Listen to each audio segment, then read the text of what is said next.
Thank you so much for joining us today. I have a little presentation for you today about your teeth. We've all had them at some point in our lives, and I hope we're all able to take care of them to make them last as long as possible. But I have some tips and tricks for you today to help make it a little bit easier, because I know, something that can be a little bit tedious, but so important. I'm going to actually share a presentation with you right now. So I'm going to share my screen. And along the way, if you have any questions, feel free to jump in or save them for the end. There will be a time at the end where we can have a Q&A and I can answer any questions that you have. Okay. And Tina, I'm assuming that you can all see my screen with the title slide. Yes, I can see it. Okay, wonderful, wonderful. Well, I've been a dentist for, gosh, about 30 years now, and I love talking about teeth. My job is actually, as a community engagement director, to provide oral health education to people in our community, specifically San Mateo County area. And we have a nonprofit dental center that really wants our community members to embrace their oral health. And that's what we're going to do today. So thank you for investing your time with me here today. And thank you, Tina, for including me again. So I'm going to be, now the one thing, I became a dentist many years ago, so I wouldn't have to do much with computers, but that's all changed now. So bear with me as I go through this presentation. Here we go.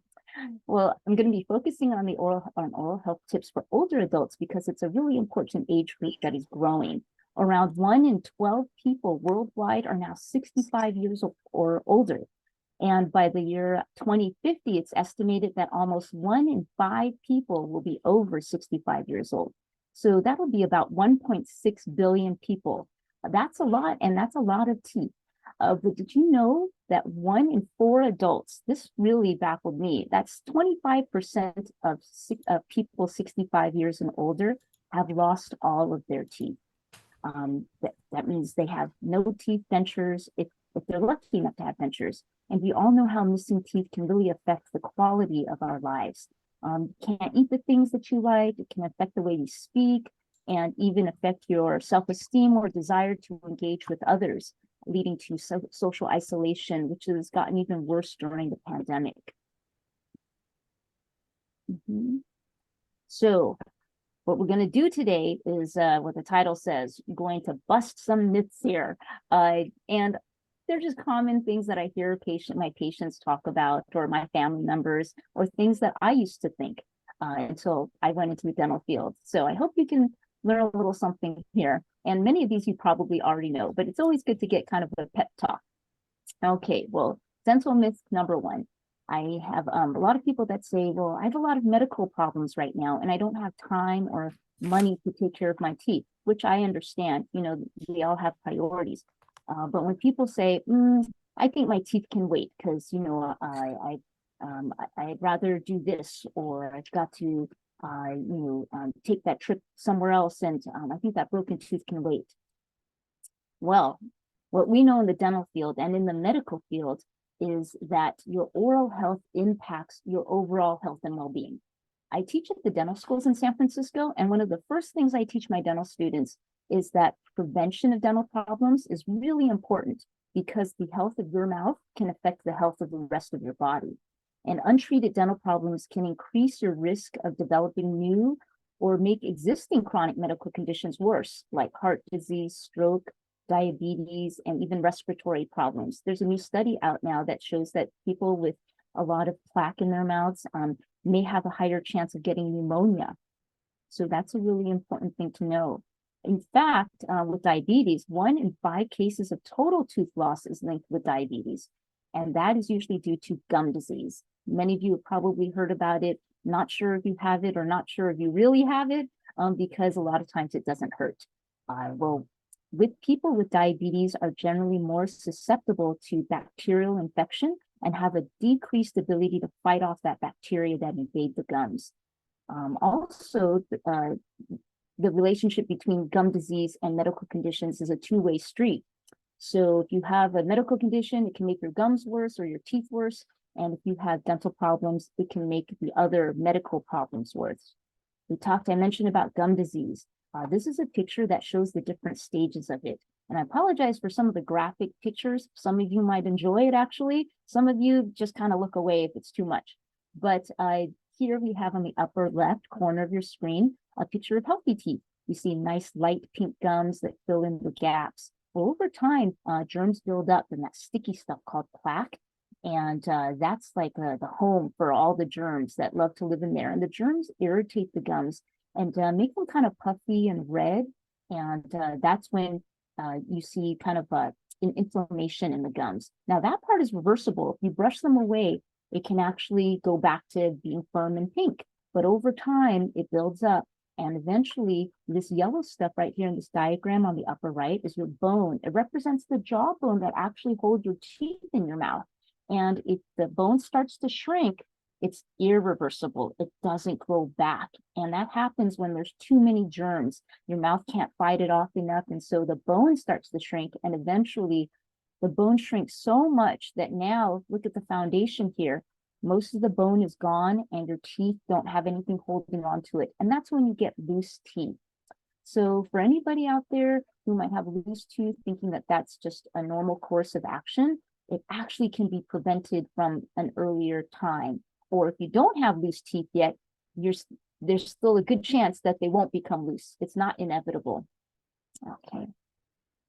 And this is just a picture of all that sticky plaque that I was mentioning.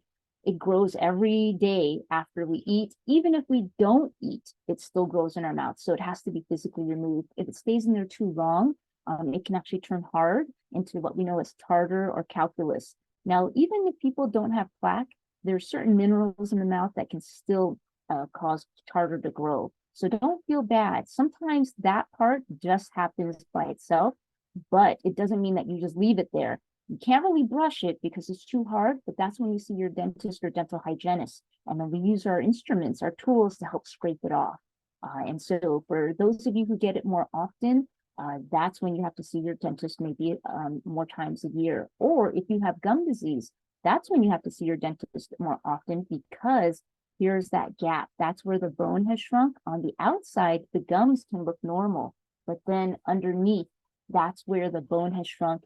And that gap there is too deep for your toothbrush to reach. And that's why the dentist or dental hygienist might recommend you to get your teeth cleaning 3 or 4 times a year. So I have a lot of people ask me, Dr. Bonnie, is that a scam? Do I really need my teeth cleaned that often? Well, it all depends on your periodontal disease or your gum condition. Okay. So here's another dental myth that I hear. Well, the only thing I need to do to keep my teeth healthy is to brush them really well, right? And that's what we've been talking about. I've been talking about brushing off all the plaque. Well, unfortunately, there are a lot of other factors involved here. One of them is medical conditions like diabetes that we were talking about. But the other one too, so a person with diabetes is twice as likely to get gum disease. But here's another condition, is smoking. A person with diabetes who's 45 years or older and who smokes is 20 times more likely to get severe gum disease and tooth loss. So smoking is a factor. Age a little bit, but I think it's more genetics. So we can all blame things on our genes, right? It's hereditary. I can't help it. Well, to some extent, that is true for gum disease. Some people are just more prone to it, but that doesn't mean you give up. It just means that you brush a little bit more, get your teeth cleaned more often, and avoid the things that can make your dental condition worse, like smoking or chewing tobacco, or keeping yourself healthy, right? Try to prevent the diabetes or other health conditions if you can. So the other thing, we talked a lot about gum disease. The other thing we're going to talk about are cavities. We've all heard about them from a very young age. And with cavities, we all think, some people think, well, the germs are kind of biting into my teeth, because that's always the image that I give kids. And to some extent, that is true, but actually the germs use foods that we eat, especially sugary ones or starchy ones, to create acid. We're going to talk a little bit about acid today, because that acid is what coats healthy teeth and eventually sizzles through them to create a hole. So it's not that the germs actually bite away at the teeth, but it's that they eat the foods that you eat, poop out the acid, and the acid is what gives you the cavities. Okay. Another thing that can cause gum problems or tooth problems and dental problems are medication side effects. So I don't want you to stop taking your medication. Medication is important for your overall health, but do know that if you're taking certain medications, some for seizures, some for high blood pressure, it can cause an overgrowth of gum tissue. We call it gingival hyperplasia, or it can dry out your mouth. That's a really common one. Many drugs can lead to drier mouth, which we call xerostomia. That's the fancy word for it. All it means is that you want to try to hydrate your mouth a little bit more, because when you have a dry mouth, the germs can actually cause cavities more easily, especially along the gum line where your roots might be exposed, because our roots are thinner than the outer crown of our teeth, and they can get cavities more easily. So you might hear your dentist say, "Oh, you have some root cavities." Well, that's what it means. It means those areas along the gum line. Some things that can help are over-the-counter products. Biotine has a nice line that, and Act, it also has a fluoride rinse. This right here, Xyla Melts, is basically a tablet that you stick to the inside of your cheek, and it's supposed to, or on the inside of your lip, like right here, and it's supposed to help you feel, stimulate salivary flow a little bit more. The only thing with these is that it doesn't really replace the saliva flow. It can try to help stimulate it a little bit more and make your mouth feel more slippery. So another good thing to do is just to try to drink a lot of water and stay hydrated. Okay, so you might be asking, how else can you manage your risk for gum disease and tooth decay? Well, nutrition is really important, and we all know about that. Eating healthy diet and less sugar intake can help not only your teeth, but your overall health. And there's, especially for kids now, there's been a big campaign about cutting down on sugary drinks, because people say, well, I don't eat that much candy. But if you're drinking a lot of sugary drinks like sodas, or my kids and family, my dad loves this, the milk teas with boba, right? That can actually be a sneaky sugary culprit. So be careful of the liquids. One thing though, like with the milk tea and boba, some places are letting you customize your sugar level. So it doesn't mean that you have to eliminate all this from your daily life or your diet. Everything in moderation. And you can, when we order boba teas now, I encourage my family to order the 50% sugar or less sugar, and that can make a big difference. Although my dad still loves the high sugar, and he's a dentist, so I get it. It's hard. It's hard when you have a sweet tooth. Okay, another dental myth is a lot of people tell me, well, I barely eat any sweets. I don't eat candy. I don't drink soda. And when I do, it's only a little throughout the day. So I shouldn't get any cavities. No, actually, it's not just how much sugar you eat, but how often eat or drink. Okay, so what does that mean? Remember we talked about acid? Well, in our mouths, whenever we eat something, the acidity or the acid level goes up. It takes about half an hour for it to go down. But when it's in that high acid level time, that's when we're more at risk for getting cavities. So even if you brush and gargle after drinking some soda, it still takes that half an hour. So if you're constantly sipping something, now here's one, tea with sugar in it or tea with honey. Oh, I have dry mouth, so I sip my tea with honey throughout the day, because we all think honey is healthier, right? It can be, but it's still sugary. And so what happens is you take that sip, that means you're always in the high risk zone, right? The high acid zone, which means that you're prone to cavities all day. So simple tip, you don't have to eliminate all of this, but what you want to do is space out your eating and your drinking, meaning that if you're going to eat or drink something, eat it all at once, then don't eat or drink anything except water for about 1 to 2 hours. I tell people that's when you're giving your teeth a break, or your teeth are gonna take a nap, right?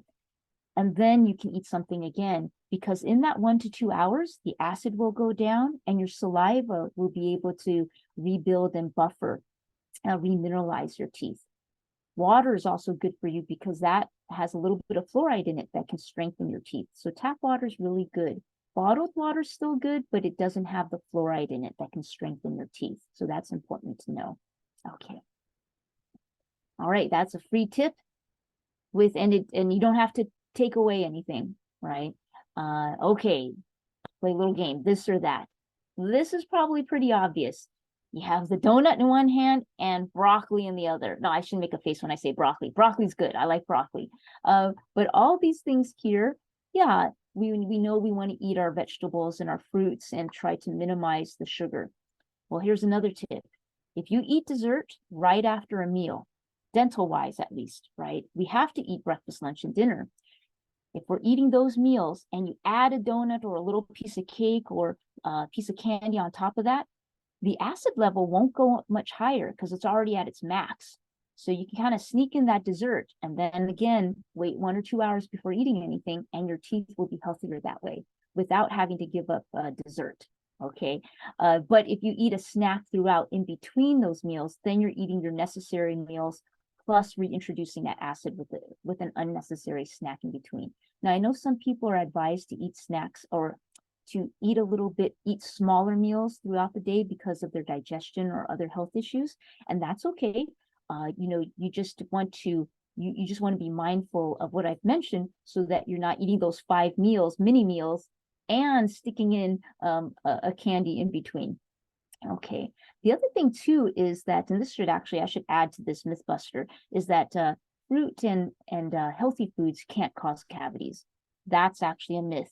All these sugary, all these nice sweet fruits, they have natural sugar, which is better than refined sugar or processed foods, but it's still sugar and it still creates acid that the germs use to cause cavities. On top of it, some of them are acidic, like lemons, oranges, pineapple. It's sweet, but it's still acidic. So that can also erode your enamel a little bit more too. So just be mindful. Do not, don't cut them out of your diet. But just like diabetes, right?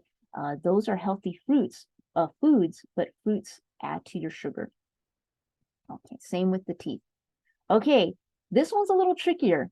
Think in your mind. I can't see all of you right now because of the screen of the Zoom, but which do you think is healthier? Or how shall I say, which do you think is less harmful for your teeth? The lollipops on the left or the chocolate on the right? Okay. Yeah. Some people say lollipops are less harmful, or some people say chocolate. Okay, well, it's actually whichever one will melt faster and that you can swallow faster. So if you are dissolving something in your mouth longer, like the lollipop, or like a cough drop that has sugar in it, that will actually increase your chances of getting cavities more than if you're chewing something, swallowing it, eating it, and it's gone, like a piece of chocolate.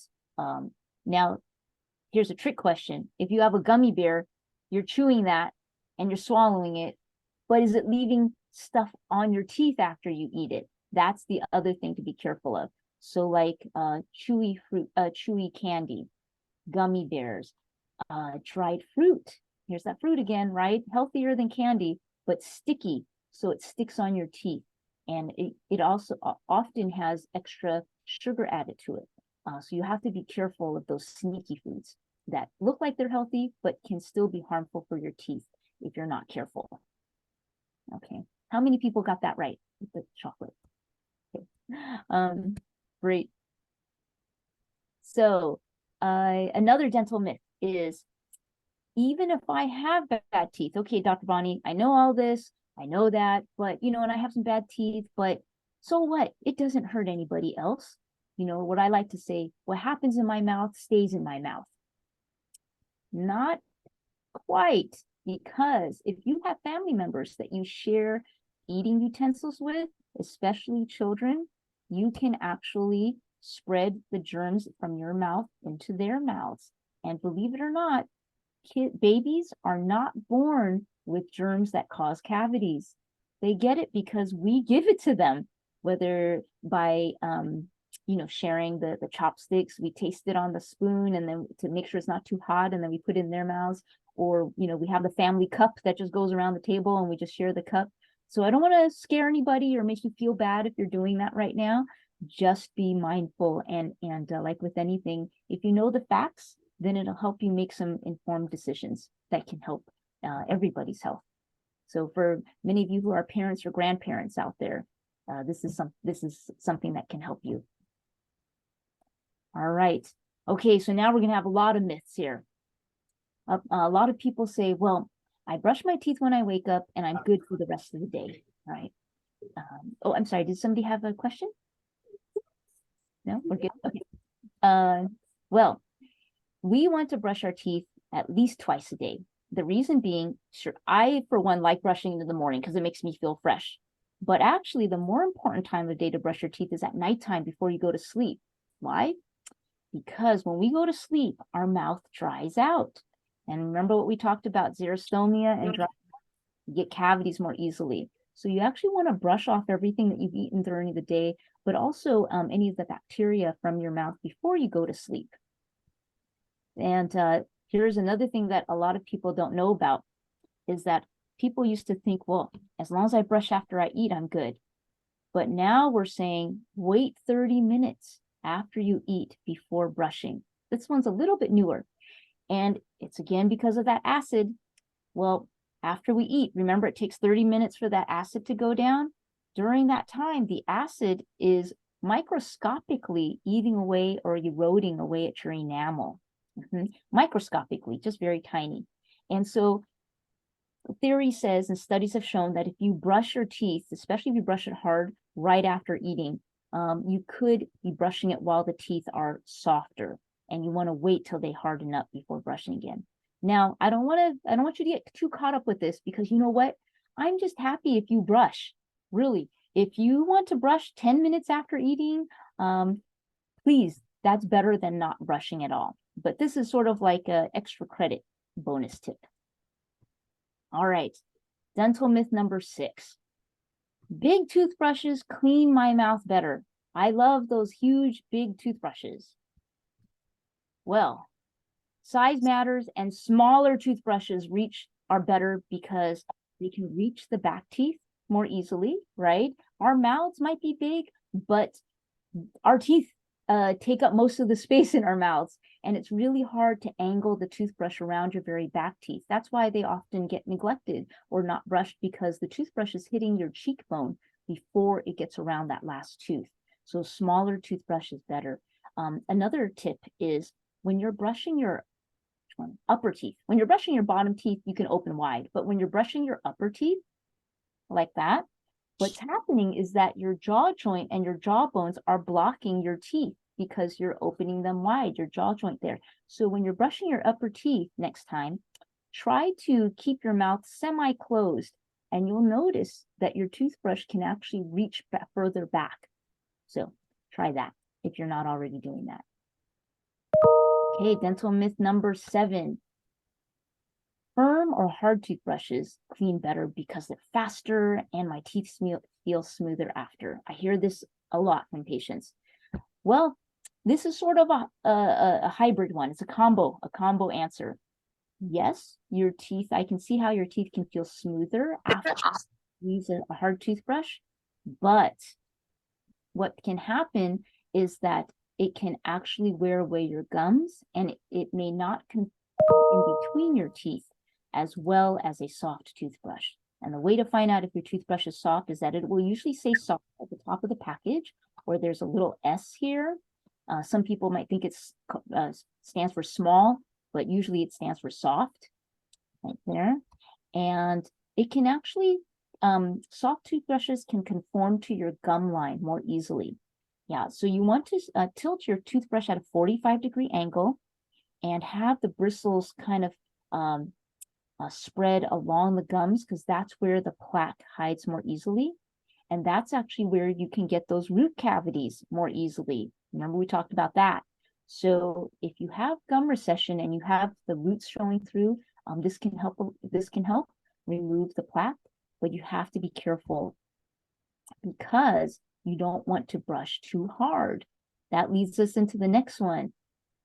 People tell me toothbrushes are too expensive. So I keep mine as long as I can. No, you don't want to do that because it'll look like this. You want to, and you know who you are. Whose toothbrush looks like that? You want to change your toothbrush about every 3 to 4 months, not only because it can look like that. Actually, mine doesn't look like that after 3 to 4 months. Mine looks pretty good, but because it can harbor bacteria. Also, when you're sick, after you're sick, even if you have a new toothbrush, try changing your toothbrush because sometimes again, leftover bacteria in your toothbrush, and you don't want to brush too hard because of gum recession. That's when the gums shrink. Some of it can happen naturally over time, but a lot of times it's caused by brushing too hard. Okay, so you want to be careful, and that gum tissue doesn't grow back. So, sometimes you need a little gum graft, surgical gum graft to cover it up if you're having problems. So, be careful with brushing too hard. Okay. Let's see. I see a couple of questions here in the chat. And if you wear a night guard, is it okay to put a night guard on shortly after brushing, or do you need to wait for a period of time? Oh, great question. No, it's fine to put the night guard on after. You just brush your teeth well, rinse. Oh, here's another thing. You can actually leave some toothpaste on your teeth after you brush. So some people brush it and then brush on toothpaste again because toothpaste has fluoride in it, and the fluoride can seep into your teeth overnight. If you put your night guard on, as long as it's toothpaste, you can do that. But if you don't want to do that, then just rinse out your mouth, have a clean night guard, make sure your night guard is cleaned every night, or that it's not building up plaque or tartar, and then you can do that. Thank you for the question. Okay, great. There we go. Now, the gum recession that I was mentioning can sometimes lead to root sensitivity. So you know how some people say, oh, my teeth feel like sensitive or it's sour. And even when I go walking out in the street, if it's a cold day and the wind blows, I can feel it. So people ask me, is that a bad thing, Dr. Bonnie? And well, it depends. If it's just instant, if you drink that cold ice water and you feel that sensitivity and then it goes away, then that's usually just temporary, right? That's usually because of root sensitivity, which is natural because you don't have the gums covering the roots anymore.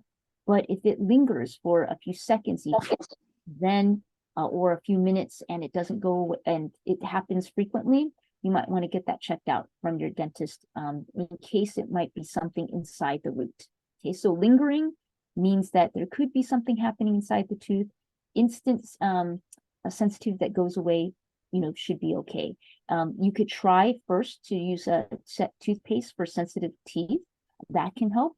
And you want to get one, though, that has a special ingredient called potassium nitrate. So potassium nitrate is an ingredient that helps your dentin kind of harden up a little bit by itself. It's a natural process. Our teeth are doing it all the time, but this ingredient helps to speed that up so that when the cold water or cold air hits your teeth, your dentin, which your roots are made of, aren't as sensitive. Okay, and then don't forget to brush your tongue. A lot of germs hide on your tongue, and there are some, you can just use a regular toothbrush, or you can use these tongue scrapers. They have them, it's hard to find at your drugstore or pharmacy, but you can get them online, and they're these flexible sticks. There's plastic or strips that you can just then conform to your tongue and then scrape the tongue. So that can help. All right, dental myth number 9. We're getting towards the end, but there's still a lot more material we're going to cover, so I'll go a little bit more quickly. Some people tell me, well, it's too hard to clean my teeth because I have arthritis, and or I'm taking care of somebody, and they have trouble holding on to the toothbrush. So I just kind of give up. No, don't give up. There are other things that you can do to make your life easier and more effective with the brushing. You can adapt your toothbrush. Usually a bigger grip can help you hold on to that toothbrush to brush. And these are just different foam handles. Some people have used like a bicycle handle That's this one right here, I think, a rubber ball. They have those squishy balls, those stress releasers that have our foam. Sometimes you can do that, and that can help. I had a patient who had a fungal infection in her nails on both hands at one point. It was temporary, but it lasted a couple of months until she was fully healed. And during that time, she was like, I can't brush my teeth. And I could tell because she came for a cleaning and there was a lot of plaque buildup. And so I gave her some of these tips to modify her toothbrush. Sometimes a utensil holder or strap can help just to keep it on the hand. Of course, it's still or a rubber band. So those are things that can help. If there are any caregivers here, these are things that you can help your client or relative or loved one do to help them maintain more autonomy and independence in taking care of their oral health, especially for people who take a lot of pride in doing that. You know, I have a lot of patients that just, it's like report card day every time they come see me, and they're so proud of what they're doing for their teeth. So I can imagine it's pretty discouraging if all of a sudden physically you're having trouble doing so. Other types of toothbrushes, like electric toothbrushes, can help because it's doing the work for you, or there's even double-sided toothbrushes that are out there. Again, a little bit harder to find in person, but they have these online. And those are nice because it can help brush both teeth at the same time. Not as well because you can't do that 45-degree angle. You can't conform the toothbrush as easily to the gum line. But at least, if you only have a short time, let's say that the person can only keep their mouth open for a short time, then you can help them brush a little bit more quickly. It's better than nothing. Electric toothbrushes are good too, but again, be careful. It's brushing for you. So if you're scrubbing while it's brushing, it could lead to gum recession more easily. So be careful of that. Okay. The good rule of thumb is to start on one side and then just guide the toothbrush, let it do the work for you, and then guide it along the gum line. Divide your mouth into 6 sections, 3 on the upper and 3 on the lower, so that you're brushing each section at one time instead of scrubbing it. And people always ask me, well, what's the best electric toothbrush out there? And the answer is actually they're all pretty good. The ones that you plug into the wall, you don't need all the bells and whistles. I know that Costco has some nice versions and sometimes they're on sale, but even some really basic ones that help, are moving for you, that can help. Oral-B is a nice one. I like the one that's round because it's a softer one, excuse me, a smaller toothbrush head that fits in my mouth better. But my son loves the Philips Sonic Care because he thinks it vibrates a little bit and cleans a little bit better. I think both are terrific. Oral-B now has one that pulses as well. So there's so many out there, it's hard to keep up. So you can try it and see what fits your mouth better. You can also use them to help. Of course, we use them for ourselves, but you can use them to help other people that you're taking care of. This is just a picture of different techniques that can help with brushing somebody else's teeth. And people I know get nervous of doing that. I work with a lot of healthcare providers that work in assisted living facilities or places where they're helping other people take care of their teeth. And there are these foam mouth rests that can help, and they're afraid of getting bitten. Yeah, so there are these foam mouth rests that can help keep the mouth open so that you can, you don't want to use your fingers to keep a person's mouth open, because if they get tired and close down, that can really hurt. Or you can use the handle of the rubbery handle of a toothbrush to help keep their mouth open. So that has been very helpful in many instances. And then for people that have a lot of gum tissue, or maybe too sensitive for the toothbrush, there are these oral swabs, really inexpensive on Amazon, that you can order, and you dip them in water. They're good if a person has dry mouth, and you can use these to swab their mouth or even wipe the gums to try to take off some of that the debris or make the mouth feel fresher. You can use gauze, or even a thin washcloth can do too. And you just get that wet and rub it along the teeth and the gums. It's not as effective as brushing, but it's still better than nothing. Okay. Somebody asked, is the manual toothbrush or electric one more effective? Good question. There are studies that show, well, now there are many studies. Initially, there were studies that showed that the electric toothbrush can be more effective than a manual toothbrush. But now there are studies that also show that both can be just as effective. But the key thing, I think, is how you use it, right? You can have an excellent gadget device, but it won't help you at all if you don't use it. or if you're not using it correctly, properly. So with a toothbrush, if you're using it the way, along the gum line, 2 minutes, a whole 2 minutes, then it can be just as effective. Getting around the corners is effective. But because that takes a little bit more dexterity, that's where the electric toothbrush can be a little bit more helpful. And somebody had asked, is it possible to floss too often? We're going to get to that in a minute. So thanks for asking that.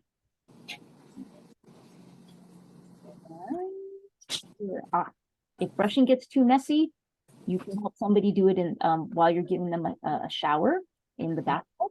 So a lot of caregivers work with patients or their clients and help them with their hygiene needs in the bathtub, and you can do the toothbrushing at that too. Especially using an electric toothbrush because that can splatter. And here's our dental myth number 10.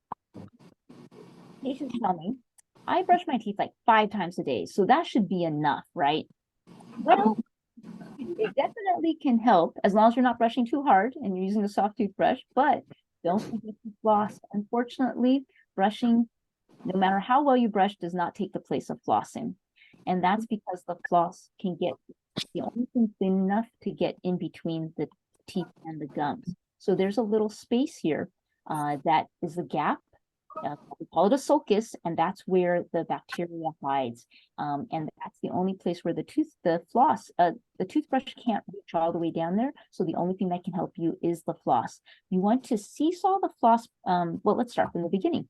You want to take about 12 to 18 inches of floss. Okay? And you want to wind it around your middle finger, not your index finger, your pointer finger, your middle finger. The reason is if you anchor it on your middle finger, you'll be able to direct the floss with your index finger and your thumb. But if you anchor it around your index finger, you kind of have to get your whole fist in the back. And that's when people say, I can't floss because I can't reach the back. No, try it next time. If you anchor it on your middle finger, even one of them, and then try to maneuver, it takes practice, but you'll notice that it's a lot more possible than the other way around. Then you seesaw it between the teeth back and forth till it goes through, so it prevents it from popping through. And then you wrap it in a C shape like this picture here. And then you go up and down. Okay, so you don't not like a bath towel and go back and forth and dig it into the gums. You slide it up and down the side of the teeth. And for those who have a little bit more trouble with the regular toothbrush, or you want something a little faster, they have these floss picks that can be pretty effective too. These are very common, and I actually use these once in a while. But it's hard to get to the back, and after a few teeth, they get a little bit loose or stretchy, right? So they don't go in between the teeth as well. So you might have to use a couple of them in order to floss your whole mouth effectively. So that's something to keep in mind. But there are some things, Reach them or Johnson & Johnson Listerine, they have these handles where you can attach this flosser on it. And that is pretty good. That's worked out really well. It's like this floss holder, but with the longer handle, you can reach the back teeth more easily. Right.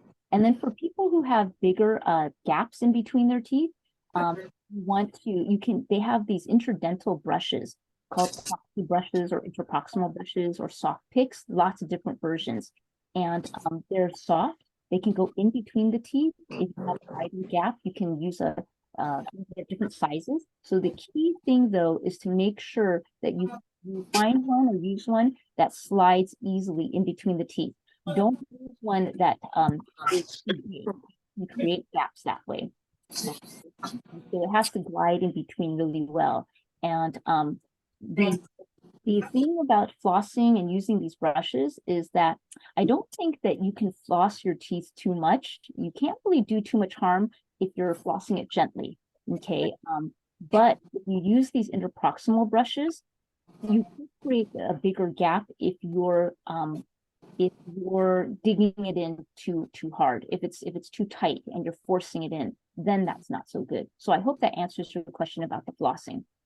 So it's okay. I find that floss is pretty good, but be careful. Again, don't want to hurt yourself by being too forceful.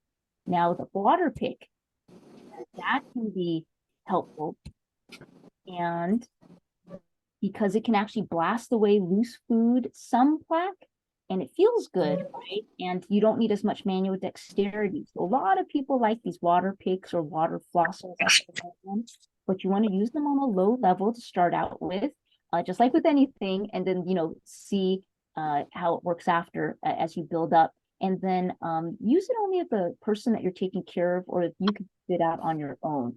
If a person that you're taking care of can't really spit on their own, that means that it could be too much water and they could risk aspirating it. So you want to avoid the water pick if a person has trouble swallowing or spitting. And then just work on a few teeth at a time and allow enough teeth to spit, enough time for that person to spit out.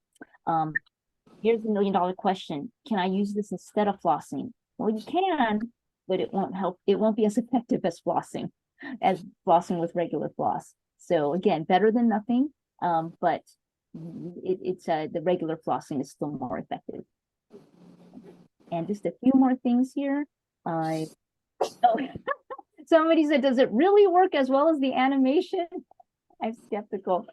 Well, no, I feel that I've seen a lot of particles come out with that water, but when I've used the water pick, there's been so much water that I can't really see much of anything because it's just, there's a lot of water spraying all around. It feels good. It helps with blood stimulation, and it can remove larger particles of food, but not the sticky plaque, and definitely not tartar. That's the hard stuff.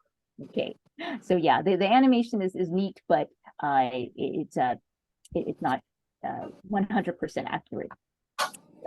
Okay, so a couple of last things. Well, for any of you who have a bridge, that's where you have a tooth replaced with something that is soldered together, so you can't get the floss through.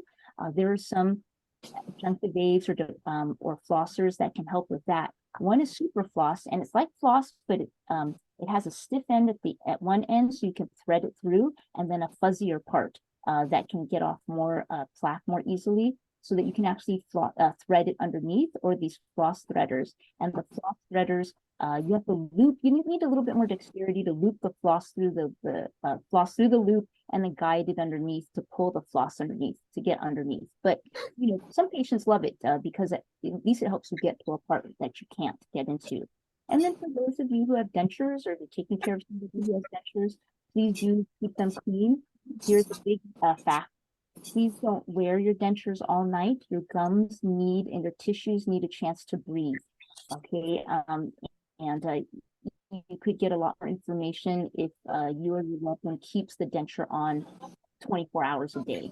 Okay, and then when you brush the teeth or brush the dentures, you can put a towel on the bottom of the sink, so then in case it slips off, it'll be less. No? Oh, yeah. This is my laundry. And then the last myth is, I don't have any teeth, so I don't need to see the dentist. No, you still want to see the dentist or get your dental checkups, even if you have dentures, because we do things like mouth cancer checks. We check for any lesions on your tissues, because your tissues are living, breathing, changing things. Your gums, the inside of your cheek, the back of your mouth. So you want to get those checked at least once a year. If you have teeth, you want to get them checked at least twice a year. Even babies, we're recommending families bring the babies in by their first birthday. So that's how important it is to get your regular dental checkups. Okay, and for anybody, I think there are some people, sometimes they say, well, I'm retired now, I don't have dental insurance, or I'm on a fixed income and it's hard to afford it. San Mateo County has some really nice programs that are income-based, especially one that they've changed a little bit over the years. And so if you don't have insurance and want to look into it, you can call up this phone number right here and see if you might qualify for some of these programs. You might not have in the past, but now with an income change, you might. So this is the phone number to call. And that includes things like the ACE program, Medi-Cal. Not Medicare. Medicare does not cover dental needs, but Medi-Cal does, or Health Plan of San Mateo. So if any of you have that, ask about the dental benefits too. All right. So thank you so much for your time. If anybody has any questions, please feel free to ask. Oh, and here I am. And it's been so wonderful, talking to all of you. I really appreciate your your attention. Okay. And you can either type it in the chat. Oh, you're welcome, Gary. Or you can just turn on your mic and ask anybody, does it work? I think I covered all of the questions in the chat, Tina, but if you see anything that I missed, just let me know. No, this is great. I learned so much already. Thank you for Okay. the information. I really appreciate these opportunities to share my knowledge. There's so much more that I, try to fit in, but I know we have a limited time. And one last thing is, well, two last things I want to say is something I have to add to my presentation is when your gums bleed, that's actually avoidable. So bleeding gums is not normal. It means that there's excess bacteria and that you should brush and floss more. Sometimes people think, oh, my gums are bleeding, I better hold off on the flossing. No, it's actually the opposite. It means that your gums are swollen and puffy, and so just touching them makes them bleed. Well, if you're removing the plaque that's causing the swelling and puffiness, they will firm up, and then they will actually become less susceptible to bleeding. All right. And then the last thing is that, well, my parents have dentures, my grandparents had dentures, I'm just destined to have dentures or bad teeth. No, dental problems are avoidable. True, it's more effective if you start at an early age. So if you have kids or grandkids, really let them know that it's not inevitable to have bad teeth. The earlier you start off in preventing problems, the longer and healthier your teeth are going to be. So don't give up hope. Yeah, we're not here to scold you. I don't. Patients say, oh, I don't want to see the dentist because I always get scolded. Well, no, that's not what we're here for. We're here to help inform and to make you feel pumped up and excited about taking care of your teeth. So thank you, all of you, for your time today. Thank you. Thank you, Dr. Yu. Thank you, Tina. Bye-bye. Take care. Bye.